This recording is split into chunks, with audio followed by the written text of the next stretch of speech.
Hi, I'm Todd Kenrick with D&D Beyond, and I am here with the writers of D&D's Young Adventurers Guide.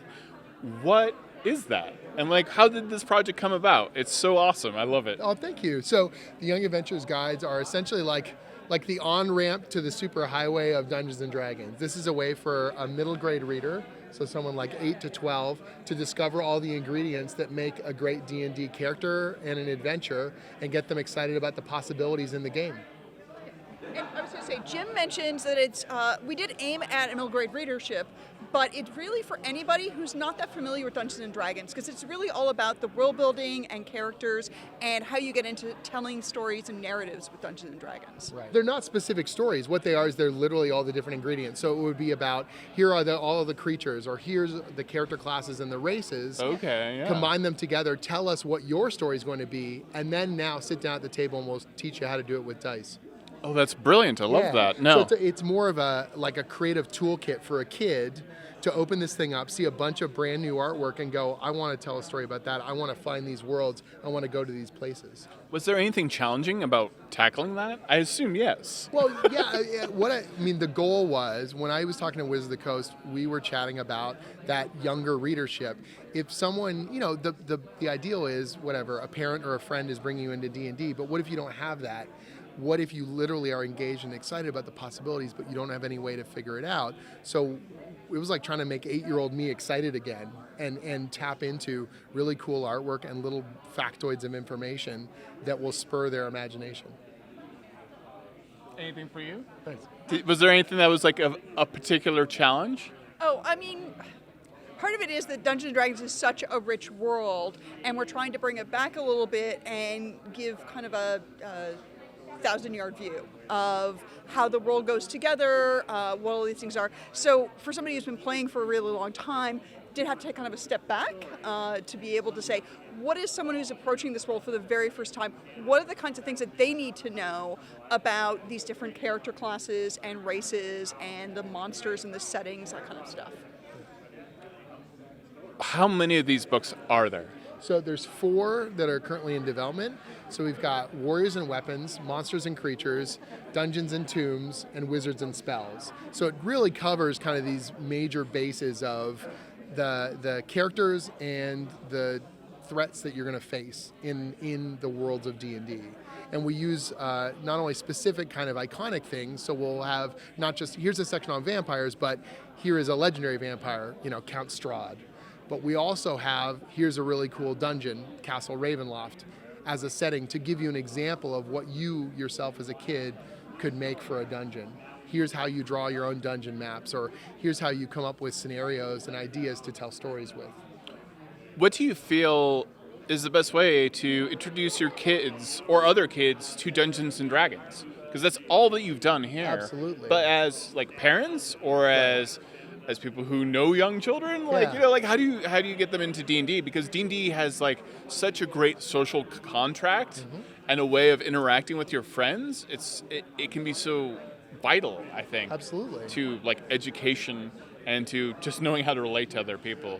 I think it's about unlocking creativity. So it's saying to someone, it's no longer about reading a story, it's about making a story. It's no longer about waiting for entertainment to passively happen. It's for you to engage that entertainment and to make choices.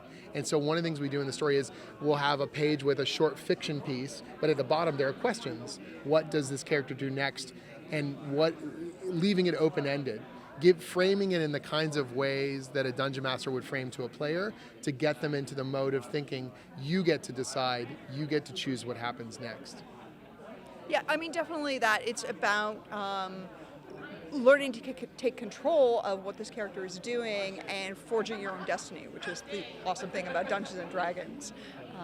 But yeah, it's sort of getting them into that headspace, and also just familiar with the conventions of Dungeons & Dragons. I think we've been playing for a long time. You sometimes forget that people maybe don't know how basic weapons and shields and currency and all those kinds of things. What an adventuring party is. Yeah, there's a whole thing about what does a good adventuring party balance look like, right? That, if you want to play with your friends, yes, you can all play paladins, but here's some of the problems you're going to have if you don't have a balanced party, and why you want to have that everybody, all the different classes have a role to play in helping you to attain your goal of accomplishing an adventure. And that's like an issue sometimes when you are like a children of the 80s or even the 70s, and you've been playing D&D since the beginning, and you have like first edition in your head, you have second edition, you have third edition, 3.5 and fourth and fifth, and you don't even know how you learned anymore. Like you have so much knowledge in your brain. Having to explain that to someone else is just like, so let me tell you about Thaco. Right? Nope. No. So this is just sort of boiling it down to a bunch of the kind of fictional pieces that you're going to put together. Race, class, equipment. A kid is going to be able to look at, and there's all new artwork. So there's over 70 pieces of brand new artwork that isn't from any other books. This isn't just about like kind of crushing down the player's handbook. It's about saying this is specifically oriented to a kid and get them excited, or a new player. Here's the things you can play with. These are the bits that we can put together. What parts of that excite you? You tell me, and then we either get you the starter set or you sit down with an experienced group to use that idea and play it at the table. Get involved with the Adventures, league or any of that kind of stuff. Why were both of you so passionate about this? Because you had to have been to like work on this. You just don't decide. I started playing Dungeons & Dragons when I was 10, and it, altered the trajectory of my life. I have made most of my great friends I've met through gaming. It's definitely helped me as a person, as a writer. And I love Dungeons & Dragons, and it's something I'm really excited to share with other people. And one of the things that I kept thinking that was almost kind of intimidating when we were working on these books is this is going to be the first time that somebody's going to encounter this stuff, and I want to make sure that the passion and the excitement that I have for this stuff comes through so that they can be infected with it too and come on board and have these adventures with us. That's an intense responsibility. It is, right? Like, It was. I actually found it very intimidating at times, especially because when we were doing the monsters book, I kind of put my stamp down on some of my favorite monsters. And then I was faced with the blank page and going, what if I mess this up? What if I don't, what if kids don't understand how incredibly awesome banshees are when the time I'm done with this profile? That's awesome. I could, ruin the game for kids. And, you have to get over that. But it was a little bit of that factor. Like, wait, banshees? So specific, did you say banshees just now? We've got monsters and creatures. Yeah, right? but why are you so specific about banshees? Like, why are you so excited about banshees? I'm excited about all the characters, but just banshees and all the undead generally I find fascinating. I'm a recovering goth, and so... Oh, don't worry, you and me both. And so part of it was, that whole, like, the undead has always really sparked my imagination, and I wanted to be able to write about it in a way that was going to spark the imagination for kids who are reading this too. Yeah. So, and, I want them to also think the dragons are cool, and, we've got tons of giants in the book, and... No, I get it. You just care about banshees. I just wanted all the weird stuff. I wanted beholders and owl bears to be the most cool thing that a kid ever sees. That they look and they go, that owl bear is so ridiculous. That's my new favorite. Yeah, it was fun co-writing the book because between myself and Jim and Andrew Wheeler, who's our third co-author, I think we were always in a competition to make sure that our sections would be the coolest part of the book. Yeah. Because, we wanted... eventually we're hoping to get feedback from readers, and everyone's kind of, what their favorite parts were. One of the things that we put together was for the monsters. I like that you're so competitive. Oh, yeah. It is a competition. You got to make this stuff cool. I want 8-year-olds to love my section best. More kids like me than you. Pretty much. The monster book, for example, is not broken into alphabetical. What we did was we did it sort of thematically. So we start underground, and then we get to the surface and the water and the oceans, and then we go to the mountains, and then we go up into the sky. So you end with dragons in this really cool sort of like we start beneath the earth, and then we soar up into the heavens. That's deep. It's fun, right? Yeah. Yeah.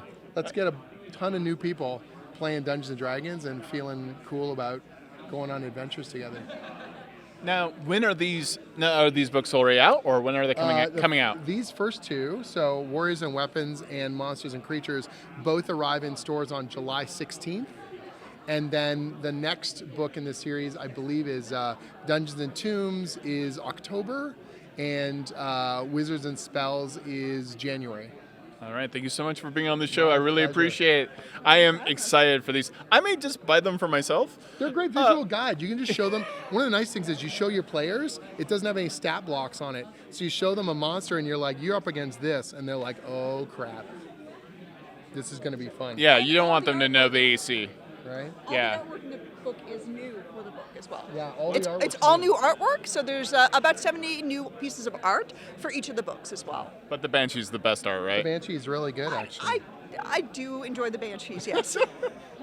All right, next time we'll talk about being recovering goths. Amazing. Maybe that'll just become a different segment on D&D Beyond. Pretty much. Thank you so much for being on the show. Thanks. All right, bye.